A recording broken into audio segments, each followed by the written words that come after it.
विद्यार्थी मित्रांनो, आपण या ठिकाणी गणित भाग 2 बोर्ड पेपर मार्च 25 ही प्रश्नपत्रिका अभ्यासत आहोत. या ठिकाणी आपण प्रश्न 1 पूर्ण केलेला आहे आणि 2 प्रश्नामधला बी पण आपण या ठिकाणी ए पूर्ण करून 2 पूर्ण करून बी आपण सोडवत आहोत.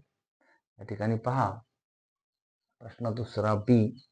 पुढील कोणते 4 उपप्रश्न सोडवायचे आहेत आपल्याला दुसऱ्या बी मध्ये. आणि मग प्रश्न आपण निरीक्षण करूया. आकृतीचं निरीक्षण करून वाचन करून या ठिकाणी आपल्याला उत्तर सहज मिळवता येतं. आकृती आपल्याला उत्तरापर्यंत पोहोचवता येते. प्रश्न शांत डोक्याने आपण वाचन करूया. प्रश्नच आपल्याला उत्तरापर्यंत पोहोचवत असतो. या ठिकाणी काय प्रश्न पहा. त्रिकोण एबीसी मध्ये रेख डीई समांतर बाजू बीसी. आपण निरीक्षण करूया.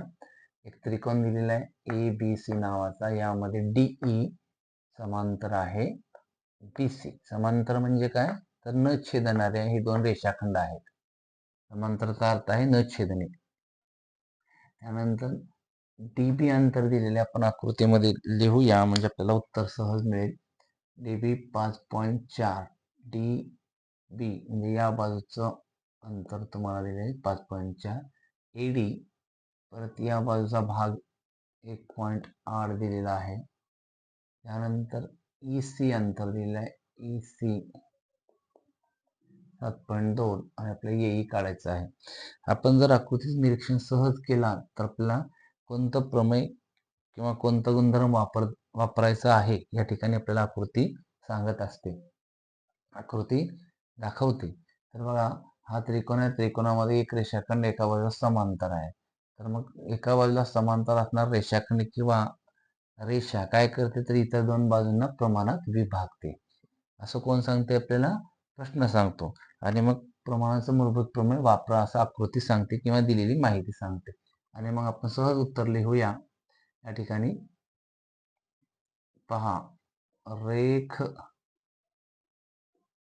डी समांतर बाजू बीसी आणि म्हणून आपण प्रमाणाचा मूलभूत प्रमेय या ठिकाणी वापरू शकतो. एडी भागिले प्रमाणाचं मूलभूत प्रमेय कसं वापरायचं पहा. तर इथं समांतर असल्यामुळं या बाजूचे 2 भाग बरोबर दुसऱ्या बाजूचे 2 भाग हे समान आपल्याला घेता येतात. म्हणजे एडी भागिले डीबी बरोबर आहे दुसऱ्या बाजूचे 2 भाग, म्हणजेच एई भागिले ईसी. कशावरून लिहिले आम्ही, तर प्रमाणाचे मूलभूत प्रमेय हे प्रमेय वापरलं. प्रमाणाचे मूलभूत प्रमेय. कारण आपल्याला प्रमेयाचा उल्लेख करणं आवश्यक आहे. कारण विद्यार्थ्याला गणित किती समजलं, कोणतं प्रमेय समजलं हे लिहिणं म्हणजेच या ठिकाणी उत्तर आपल्याला सहज येत असतं किंवा हे महत्वाचं आहे. म्हणजे कंसातली माहिती आपल्याला लिहिणं आवश्यक आहे. म्हणून एडी हे अंतर दिलेले आपल्याला किती दिलेले आहे ते लिहा. 1.8 भागिले डीबी दिलेले 5.4 बरोबर जशास तसे ए अंतर काय आपल्याला हे काढायचं आहे, ही किंमत मिळवायची आहे. म्हणून हे जशास तसे ए आणि ईसी अंतर किती दिलेले आहे 7.2. तर आपण या ठिकाणी या हे गुणोत्तर सोडूया. 7.2 ही संख्या आपण व्यस्त करूया, म्हणजे डावी बाजू जशास तसे लिहू आपण. 1.8 भागिले 5.4 हा बरोबर 7.2 भागाकारातला व्यस्त काय होईल, गुणाकारात, म्हणजे छेदातला अंशात जाईल. आणि बरोबर ज्याची किंमत काढायची आहे तो रेषाखंड इथं आपण ठेवणार आहोत. आणि मग हा दशांश इथला काढून टाकला समजा एक अंकानं. आणि मग 18च्या पाड्यात तिथे निरीक्षण केलं तर 54 आहे. 18 1 18, 18 36, 18 त्रिक 54, 3चा भाग असला. आता 3 इकडं 72 दशांश नाही असं समजून भागूया. 3 दोन्ही 6, 1 उरला. 3 चौक 12 दशांश नंतर देऊ शकतो. आणि म्हणून उत्तर आपलं आलेलं आहे ए बरोबर 2.4 एककाईल जे आहे ते सेंटीमीटर. तर अशा पद्धतीने उत्तर आपल्याला सहज सोडवता येतं.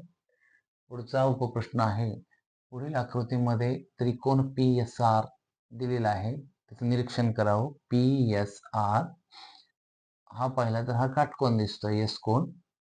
दिलेल्या माहितीवरून आपल्याला RS व PS काढायचे. RS कुठे आहे पहा, RS एक बाजू आहे आणि PS दुसरी बाजू, म्हणजे काटकोन करणाऱ्या या दोन बाजू आहेत. आपण निरीक्षण करूया आकृतीचं. एस कोण 90चा दिलेला आहे, पी नावाचा कोण 30 अंशाचा दिलेला आहे. आपण निरीक्षण केला तर उरलेला कोण किती अंशाचा असेल बघा. तर या ठिकाणी 90 मधून आपण 30 वजा केले तर राहतो 60. हे उत्तर आपल्याला 60 अंशाचं येईल. त्याचबरोबर आपल्याला इथं कर्ण दिलेला आहे, काटकोनासमोरली बाजू कर्ण तो दिलेला आहे 12.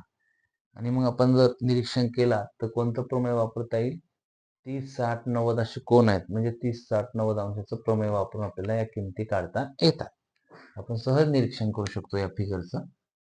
आणि मग इथं दिलेले कोणांचे माप लिहा. एस कोण दिलेला आहे आपल्याला 90 अंश. कोण या ठिकाणी पी दिलेला आहे 30 अंश.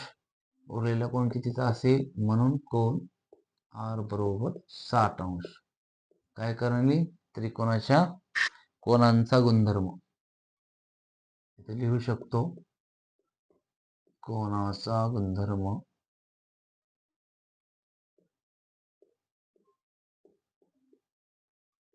कोणाच्या बेरजेचा गुणधर्म. त्यानंतर आपल्याला 30, 60, 90 अंशाचं प्रमेय इथं वापरलं पाहिजे, कारण आकृती सांगते, प्रश्न सांगतो. आपल्याला कोणती बाजू काढायची पहा. आता थोडंसं निरीक्षण करूया.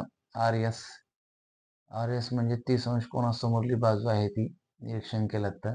आणि PS म्हणजे 60 अंश कोणासमोरली बाजू आहे. म्हणजे हे प्रमेय काय सांगतंय त्याचा उल्लेख करूया. 30 अंश, 60 अंश आणि 90 अंश प्रमेयावरून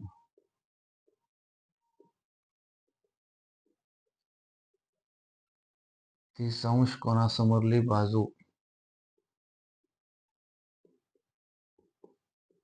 कोणासमुख बाजू कोणती आहे, तर आपल्याला जी काढायची आहे ती RS. आणि ही कशी असते, 30 अंश कोणासमोरली बाजू कर्णाच्या निम्मी असते.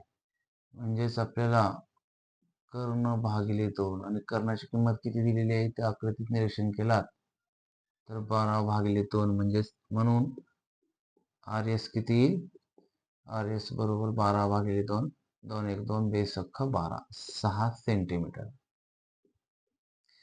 त्यानंतर 30 अंश आपण काढले, 30 अंश कोणासमोरली बाजू, 60 अंश कोणासमोरली बाजू काढूया. 60 अंश कोणासमुख बाजू, 60 अंश कोणासमोरली बाजू कोणती आहे, तर आपल्याला SP किंवा PS आणि 30 मिळवायची आहे. PS ही कशी असते, प्रमेय काय सांगतं थोडंसं आठवूया. तर वर्गमुळात 3/2 गुणिले कर्ण हे आपल्याला प्रमेय सांगतं. आणि म्हणून PS बरोबर वर्गमुळात 3/2 गुणिले कर्ण किती दिलेले आपल्याला 12. या ठिकाणी 2 इकडे 12ला भाग जाऊ शकतो, वर्गमुळात 3ला भाग जाणार नाही. आणि म्हणून 2 1 2 बेस अख्खा 12. उत्तर काय आलं, 6 गुणिले वर्गमुळात 3 सेंटीमीटर. तर अशा पद्धतीने आपल्या सहज आकृतीचं निरीक्षण करून प्रमेय वापरलं जातं. आकृती सांगते कोणतं प्रमेय वापरायचं, आणि थोडंसं आठवलात प्रमेयाचा अभ्यास करावा लागेल, सूत्राचा अभ्यास करावा लागेल, आणि मग ते सहज आपल्याला उत्तरापर्यंत जाता येतं.